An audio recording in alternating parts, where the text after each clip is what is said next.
Narrator presents this unabridged recording of The Diggers' Rest Hotel, written by Geoffrey McGeachin and read by Peter Byrne.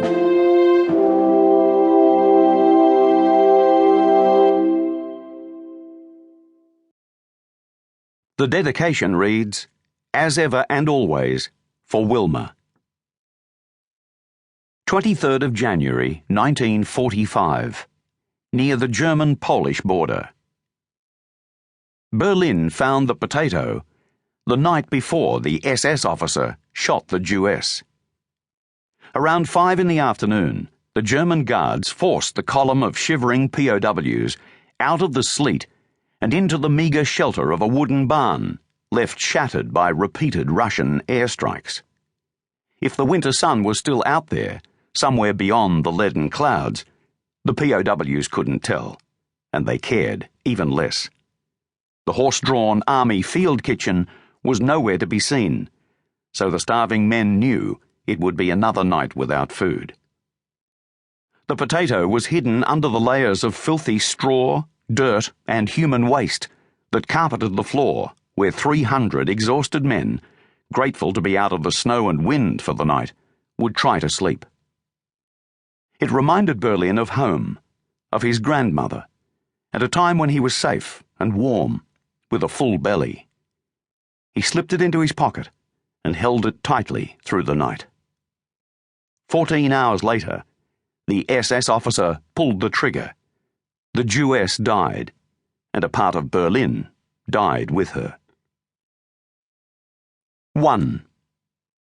Berlin joined the afternoon drinkers at the Port Melbourne corner pub, which, like many pubs in the Docklands, was dedicated to easing the aches and sorrows of the working bloke through the worship of beer.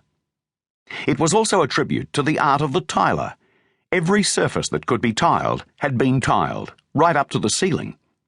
The tiles might have been white at some stage, but years of neglect and the smoke from thousands of durries and tailor-mades had left them coated with a nasty, yellowish, brown stain. The tiling was a masterstroke of functionality. At 6 o'clock, when the mad rush of the post-work swill was over, the landlord would hose the public bar clean, flushing spilled alcohol, cigarette butts, sometimes blood, and more often vomit, out the doors and across the footpath to the gutter, in a tidal wave of carbolic suds. Berlin leaned back on the bar and studied the other drinkers through a thick blue-grey haze of cigarette smoke. There were the blokes who laughed with their mates as they drank, the ones who were lucky to be alive and knew it. These men had seen death, but it had passed over them, and they took each new day as a gift and tried to put the horror behind them. But there were also the solitary souls, men with haunted, downcast eyes and shoulders stooped from carrying a great burden. They had advanced once too often at the machine gun nests, or had watched a mate blasted into a quivering, screaming, bleeding mess of shattered bones and torn flesh, and would never forget it. A heavy-set man in his 30s ambled up to Berlin, choosing a spot at the empty bar right next to him. He was wearing a smart grey woolen overcoat. Underneath it, Berlin could see a tailored suit and an expensive silk tie. The man sized Berlin up quickly. Nicely polished shoes, always a good sign. Overcoat, clean but showing its age around the cuffs.